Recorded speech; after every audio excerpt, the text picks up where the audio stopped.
আসসালামু আলাইকুম প্রিয় দেশবাসী ও ভাই বন্ধুরা, আপনারা যে যেখান থেকে দেখছেন ভিডিওটি শেয়ার করে দিবেন এবং কমেন্টসে জানিয়ে দেবেন। আপনাদের কাছে গুরুত্বপূর্ণ একটা ভিডিও নিয়ে দেখলাম। দেখেন, এটি আপেল। আমাদের দেশে এটা বর্তমানে এরকম একটা ফল, খুবই মূল্যবান একটা ফল। আবারও আপনাদেরকে দেখানোর জন্য আসছি কীভাবে কিরগিজস্তানে ফল নষ্ট হয়। দেখেন, এটা আপেলের গাছ, আমার সামনে ওইখানে আরেকটা আপেলের গাছ, ওইখানে আরেকটা আপেলের গাছ, এখানে আরেকটা আপেলের গাছ।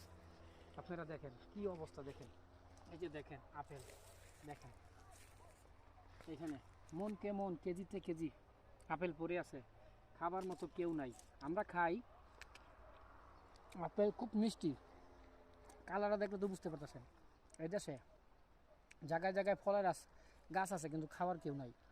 তো এই যে অপচয়টা এই দেশের ভিতরে হয়, ওনারা এটাকে সঠিকভাবে সংরক্ষণ করে না, না করার কারণে এইভাবে খুব মূল্যবান একটা জিনিস ফল আপেল, এটা এইভাবে পড়ে, এভাবেই মাটিতে পড়ে নষ্ট হয়ে থাকে। একটা ফল এই দেশের কেউ খায় না। এটা একটা স্কুল, এই স্কুলের এরিয়ার ভিতরেই এই গাছটা।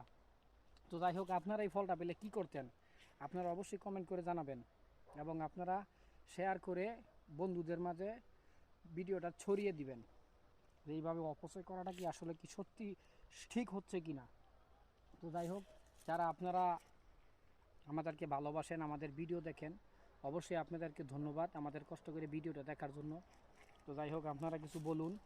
এইভাবে ফল গাছে ধরলেই পরে কি অবস্থা। এই ফল যদি আমি পারতাম, আমি আমার বাড়িতে নিয়ে যেতাম, নিয়ে গিয়ে বাংলাদেশের মানুষকে দিতাম, যেন খান।